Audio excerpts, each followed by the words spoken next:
I already killed the Reaper in another video, but this time I'll do it again with an easier method. Once you kill the Reaper, you get Red Death, on which I have 2 videos uploaded, so just wait until the end and it will show in the end card, or just go on my channel, to check them out. Either way, 2 things, okay? 1, listen to the entire video. The last video was only 4 minutes long and people didn't have the patience to watch 4 freaking minutes and copy what I was doing. I don't mind, like, it's okay if you do exactly what I'm doing and it takes long, okay? Some people take days, some people do it first attempt, others take hours like me. That's normal, okay? And you can reconfirm if this was really right. But if I notice you ask questions that were talked about in the video, I'm not gonna respond to your comment. That is just being lazy for something that takes an insane amount of effort to do. Okay? That doesn't fit together. Second, yes, as I just said, it takes insane amounts of RNG, even if you do everything right. Sometimes it just lines up, other times it doesn't line up. I'll explain all the elements that are important, and if it fails, you most likely didn't do something wrong, though you should reconfirm if you actually did it right. But it's just RNG, okay? Let's get into it.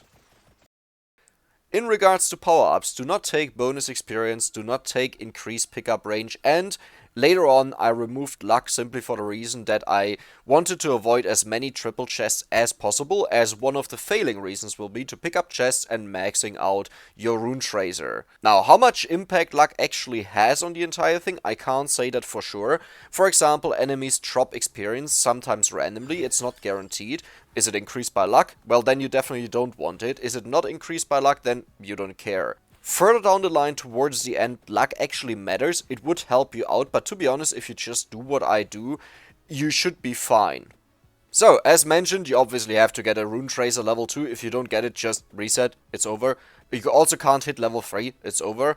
And that's why the positioning is so important. And right now you can see 2 squares in front of you, a green one, that's where I always stand in between somewhere. It's actually not that important to have a perfect positioning, because it will more rely on center water killing enemies that get close to you, and other things like will the enemies actually drop experience or not. It's just a lot of RNG involved here. So whether or not you get to level 3, it's just not up to you. It's pure RNG.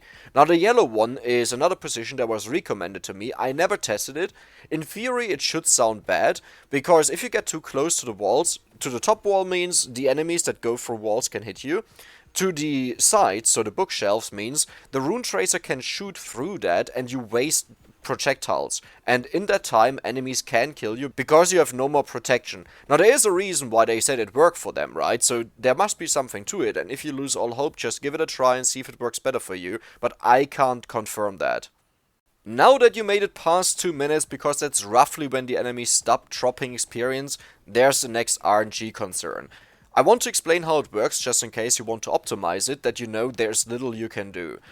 The center water will kill enemies that are walking around on the active screen and the off zone. It's roughly 50% into each direction where enemies spawn. If it kills someone over there where you can't see them, that means the game will pick the furthest away orb to generate all the experience into, because it's a game mechanic to prevent lagging. For us, that means, yeah, we have to make a decision. If the orb is not there 3 minutes, latest 3:30, you either reset, because all you lose is 3 minutes 30, but it also means you lost in a successful attempt at not leveling up to level 3, or, and that's what I always do, you gamble. I will explain the gamble later on, but this is what you have to decide so far. The next RNG relying factor is chests. Bosses will drop chests on you, and it's random how many will drop on you. Sometimes it's just a few, sometimes it's a lot more. The only thing that matters for you is Rune Tracer is not allowed to go to level 8. Level 7 is also bad, but you can kinda avoid to get it to level 8 before you have all the mandatory things. The important part is just, if it gets to 8, hey, sure, you can give the run a try, but you just halved your damage. So, yeah, in a run with very little damage, that's kind of crucial. The clock hit 30 minutes and we are internally and externally screaming and panicking, but what to do? Well, first of all, you have to find your red gem, the red orb that accumulated all of the experience. Run through the experience, just go right the moment you hit 30 minutes, immediately go right, get some levels, look for Tiramigu, look for Clocklands, look for Laurel. The point right now is just to survive, okay? It's not to get your core items, it's just to survive, and these 3 will help you. While you level up, while you pick up chests, you are invulnerable. it's a very short time window, so it's not like you can just walk around and, go for a walk. That doesn't work. But it will help you to survive if he's already on you. Now, in case you know where your red orb is because it dropped close to you, just pick it up. The moment you pick it up, you can't die anymore, but if you're already dead, if all of your health is gone, then you will die eventually. Don't worry, you'll have a revive, it's all good, and hopefully you get Tiramisu. For the other people like me that, well, as you see in the video, my orb was very far away, go to the right, and then see if there's a red orb. Okay, the red orb, if it generates outside of your screen area, it's really close to where your active screen was, so the stuff that you could see. You don't have to walk far. Now walk down, if you still don't see it, until you can see the entire map, the entire active area where it could drop. Okay, no need to walk to the bottom. You don't go to the bottom, you just want to see where it is. If you still don't see it, yeah, your run is most likely over. You can attempt to run to the left side and just check if you can see it and get there, but it's very unlikely. Now given, if you got Clock Lancet and you land a random hit on the dev, amazing, then you will get there. But otherwise, yeah, very unlikely and the run is over. So let's talk about, we are leveling up, the dev can't kill us anymore because we are leveling up. What do we go for?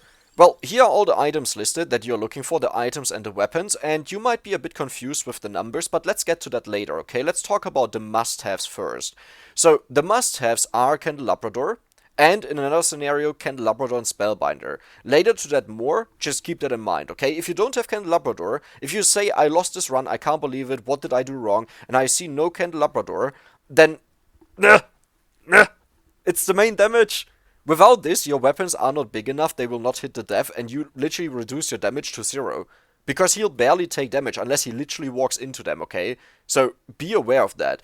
Now, safety, the Tiramisu is a special item. I highly recommend this. Not only are there no items that would do better than Tiramisu in general, like, it's just a dead item slot, but it prevents you from losing the game if you die accidentally. And once multiple Reapers are on the screen, there is a good chance that this happens, okay? So make sure that you don't die on the way. For example, if you notice, like, enemies are attacking you and you died and you revive at 24 minutes because you stood up too far, yeah, that's very critical. That is not good. The run is almost guaranteed to be over because the Reaper will get you unless the red orb is insanely close, but even then, unlikely.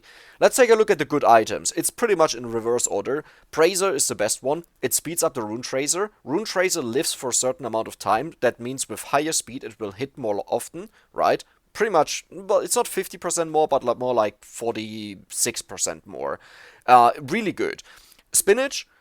Overall damage increase, nice. Duplicator, slight damage increase, doesn't do that much, but again, you don't have really better item options. There is just nothing that really helps you. Armor, health, regeneration, all this, nothing. Now let's look at the levels that you see on both pictures and we'll talk about the difference. In the top one, it starts with a 3, okay? You want to get your Anti-Tome to level 3. Then you want to get your Clock Lancer to level 7. Try to equalize the level up, so for every level in Empty Tome you make 2 levels in Clock Lancet, but it's more important to get the Empty Tome on 3, right? You can take a gamble on the Clock Lancet, but don't go for Empty Tome 3 and Clock Lancet is still on 0. That is a bit deadly, because if you get forced into a choice and you have to take the Empty Tome, and it's now 4, this whole thing just got a lot harder. So why are these specific levels given? It's quite simple. What you want to do is, you want your Clock Lancer to go around, it freezes the dev, it starts going around, and once it goes around 45 degrees to the top left, the dev should be unfrozen. This is what you're hoping for, because the dev wiggles around a lot, like he goes left, right, left, right, left, right. So you need to hit top left, you need to hit top, and you need to hit top right while he is unfrozen. If you manage to get a perfect timer, like you freeze him on the top, it goes around, and right before it hits on the top again and it freezes him, that's great, but he can jump around, and suddenly he doesn't get hit by your rotation and he just kills you. There's nothing you can do about that except for hoping he walks to the right and the next strike to the right hits him. Don't worry about dying, Laurel has your back, at least with one death. Once there are multiple deaths, it will become a lot more difficult. And that's the entire reason why there's a level order on that, and if you didn't know that, when you have a weapon maxed out means there's no evolution, there's no more level up, okay? Level 8 is totally fine as long as the weapon can still evolve, but the point is, as long as there's nothing that would change its stats, it will not update with future levels of Empty Tome. That's why this matters here. So because we max out Clock Lancet, the future 2 levels the Empty Tome gets will not apply to the Clock Lancet. I recommend you also max out the other items first, because there might be a similar bug with these items. Like, I have never seen it, I have never confirmed it, I'm just saying, might be worth to just max them out first, especially Spellbinder, because that's needed. And lastly, just max out your weapons. You only care about the weapons shown here. Bone is not needed, by the way. Like, it's very unlikely that you get it. The bone is only in there because if you get it, then go for it, okay? This is your last weapon slot, go for it. Talking about last weapon slot, there is one dead weapon slot. You can just take whatever. I took Lightning Ring, I took Knives, I took Fire Wand, I took whatever, right? Because you have Center Water, you have the Rune Tracer, you have Clock Lancet, you have Laurel, and you would have Bone. Now, if you don't get Bone, then you have 2 dead item slots. Again, Knives do really well, because they just attack very fast. But in comparison to the Rune Tracer damage, it's like, it's a wet fart. No, it's not even a wet fart, it's a dry fart. It's like these little, you know, that's it. And yeah, pretty much. So the last weapon, just, if you don't have Bone, then Knives and Thundering is probably the best one. Maybe Hellfire, maybe Holy Wand, but then he's in the wall and it doesn't go through, so go for whatever. Now the bottom part. Let's imagine you don't get Empty Tome at all, right? Or you're forced to upgrade Clock Lancer to the max, because you haven't found Empty Tome yet and it was really bad offerings.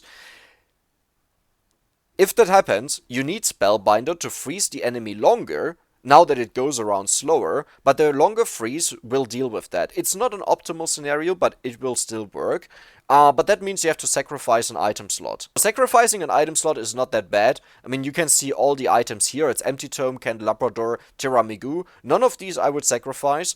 I would just take away the duplicator or the spinach, whatever you get first, just take it to lock it in. But make sure to get Spellbinder and max it out. And there it's the same, once you're 5, just max out all the weapons and you're good to go. One last tip I want to give you on this section is, try to avoid maxing out weapons. Okay, I said go for maxing out items, that's totally fine, but try to avoid maxing out weapons, even if you have Empty Tome done, as long as you're still missing something key, like a key element. Why? Well, the more weapons that you finish, and in that regard also the items, so also try to keep the items at 4 if possible, the less likely you are to get an upgrade offered, and you might be forced into 3 items or weapon choices that you don't want to have, like I was. Like, if you watch at the run, I didn't get Brazier. It sucks because it took longer to kill the death, but at the same time it's doable, right? That's why these items are labeled as good, because they improve it overall, but they are not mandatory to win. And, well, that was it. Congratulations on reaching the final step on this guide, and, well, hopefully you'll get there in the game as well. Now please take a second to listen to one request that I have. This video took a ton of time and effort. You can see the editing here. It's insane how much this little video took. So if you get anything out of it, if you enjoyed it, please just give the video a like and check out the channel. I have a ton of stuff about Vampire Survivors, guides, gold world records that I'm holding right now, challenges, fun challenges where I let a randomizer choose everything. Just give it a go, just see if you like something, if not, that's it, okay? But in the future, if I upload something like this, then you would know about it instead of randomly finding it. Okay, that was it. So let's talk about it. As you can see here, the way I align to get the dev in there is your health bar. If you look at the left side of the health bar, the vertical line, it should be roughly at the half of the table. And once you're there, just go slightly up, just a tap it, and the Rune Tracer should bounce into the dev. Now I notice it honestly doesn't matter too much where you stand as long as the Rune Tracer is bouncing around. Nothing really changed a lot because the hitbox of the dev is so huge that, yeah, it's like, yeah, didn't really matter honestly. Like, I did multiple attempts and standing in the same position didn't change something. Sometimes I died, sometimes I didn't. And changing my position also didn't change too much, that it would hit him more often. Sometimes you want to realign where you're standing, just that a Rune Tracer actually hits the death. And this shows why the Candelabrador is so important, but that's it. there's honestly nothing else that I can tell you except for do this and hope for the best, because RNG is the biggest factor. You will most likely not take a lot of damage while one death is around, but when another one appears, they push each other out of the way. You can only hope that the original one that you're targeting goes back in and takes all the damage, and then you will eventually win. Now, for the background, I will let everything play out as it was from 30 minutes on until the Reaper died, okay? And you can just take a closer look at this, because this is the most crucial part that you don't fail at. As I said, I got the wrong item and I think one wrong weapon, but I'm not sure about this one.